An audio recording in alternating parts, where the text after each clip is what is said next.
Couple conspiracies went viral on social media this week, and the first one absolutely blew my mind. It has to do with Barron Trump, the son of Donald Trump, and his name was mentioned, along with many other similarities, in a series of books that was written in the late 1800s by a man named Ingersoll Lockwood. And there's a series of these books, and I'm going to give you a summary of each one and see if you can pick out the differences between the books and real life. Okay, this is book number one. It's called Travels and Adventures of Little Baron Trump and His Wonderful Dog Bulger. And this is in 1889. This is when it was written, okay? So the story follows Baron Trump, a wealthy and aristocratic boy who lives in Castle Trump and embarks on a journey to find hidden knowledge. He is guided by a mysterious mentor named Don. His full name was Don Fum, but still, who writes about portals and secret civilizations. The adventure takes Baron through bizarre lands inhabited by strange creatures and advanced civilizations. Baron and his faithful dog, Bulger, I don't know if I'm saying that right, faces challenges that test his intelligence, arrogance, and adaptability. So the coincidence and parallel to modern events is Baron Trump's literal name, that's Donald Trump's youngest son.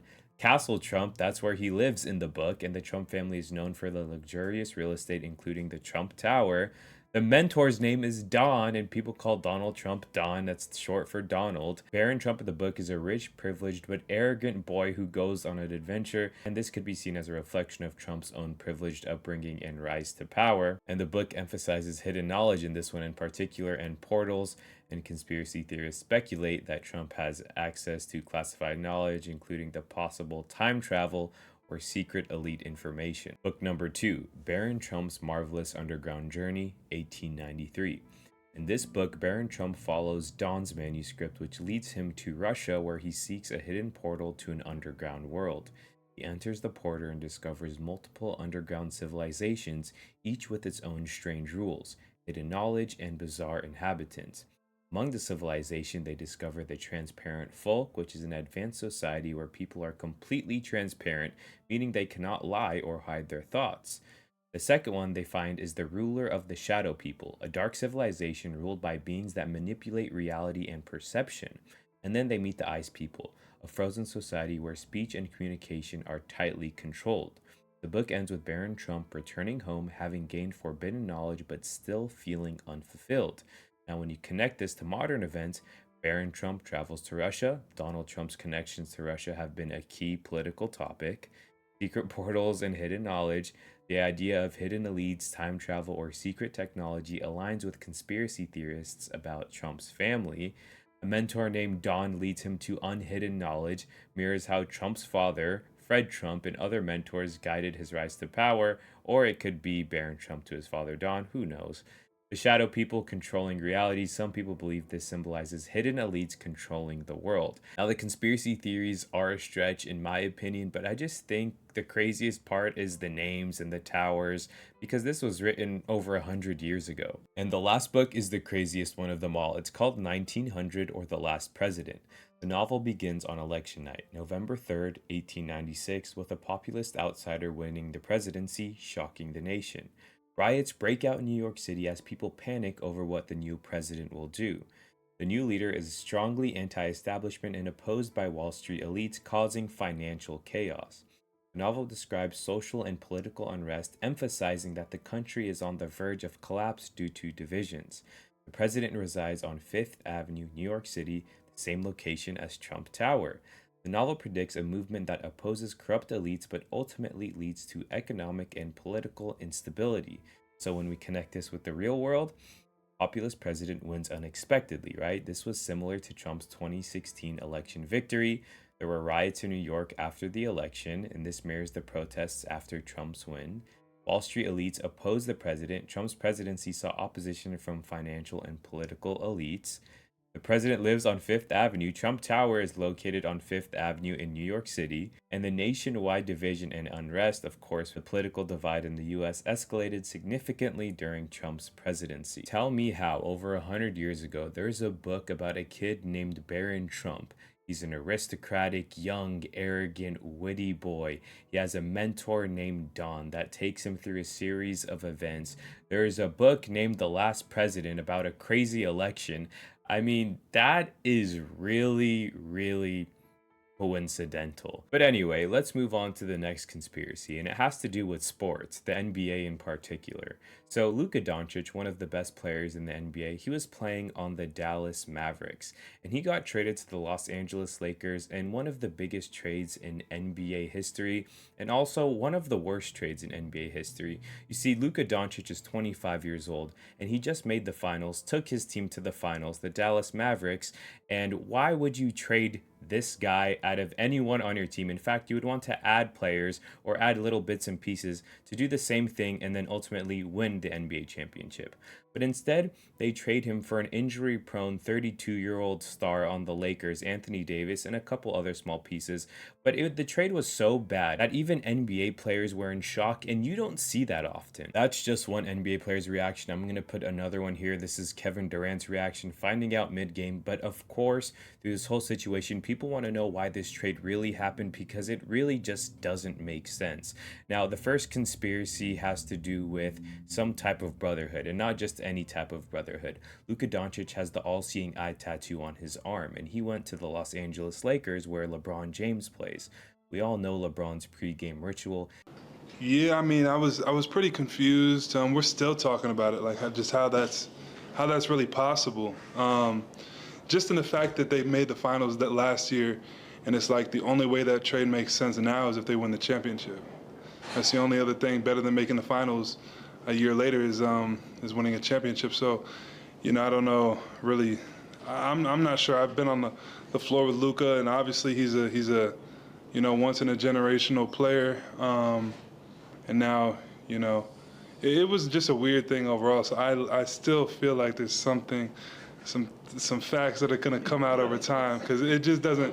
I can't really comprehend how that really makes sense, to be honest. It feels like there's something else there, doesn't it? To me, I mean, I'm not going to speak on it. I mean, that's the GMs of teams' jobs is to, look at how they can improve, and maybe they felt like they'd reached their ceiling with that group.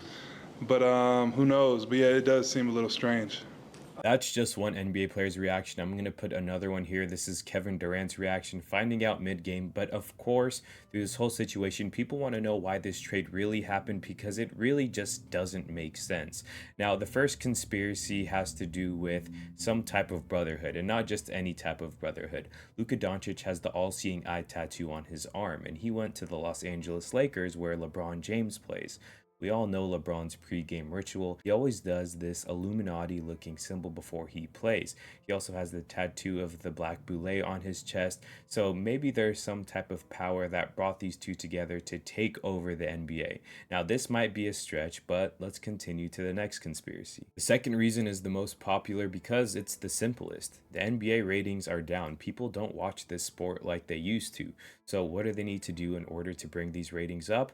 Well, bring one of the best players in the NBA to Los Angeles, one of the biggest cities, to play with one of the biggest names, LeBron James. I mean, you're seeing Luka Doncic all over the news right now, and the Super Bowl is this weekend. And to be honest with you, whether this conspiracy is true or not, it's gonna work. Everyone's gonna watch the Lakers. I mean, I'm probably gonna see a game or two. This is an insane trade. Conspiracy number 3. This is deep, this is dark, and this has a lot of detail. This is written by a lawyer on a social media post by Christopher Cratoville, and I believe this is why Luka Doncic got traded to the Los Angeles Lakers because the trade didn't make sense, and I think this makes sense.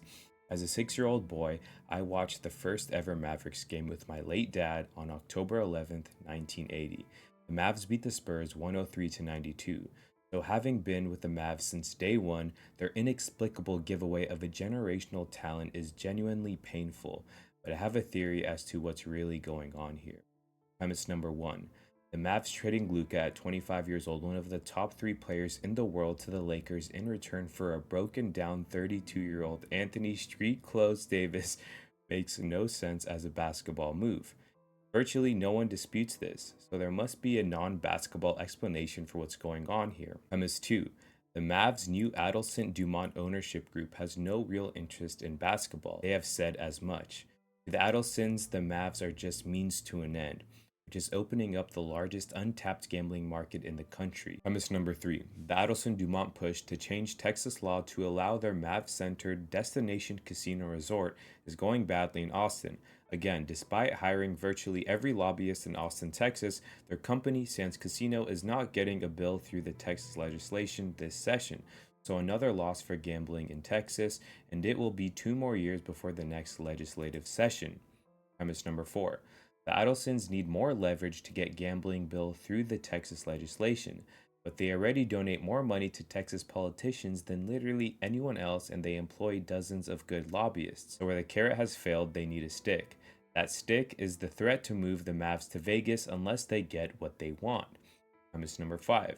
As of 24 hours ago, the threat to move the Mavs to Vegas was laughable.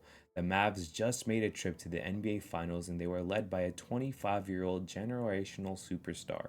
They landed a major free agent, Klay Thompson, in the offseason. They were beloved in Dallas, the fourth largest media market in the US. Teams riding high don't move. Premise number 6. If their goal is to open a destination casino resort centered on a new arena, the Adelsons are better off with the Mavs being bad, unpopular, and unprofitable. This would make viable their threat to move to Vegas unless the Texas legislation legalizes their Venetian Dallas casino arena plan. Premise number 7. The NBA would not allow a healthy franchise to abandon the fourth largest media market in the USA.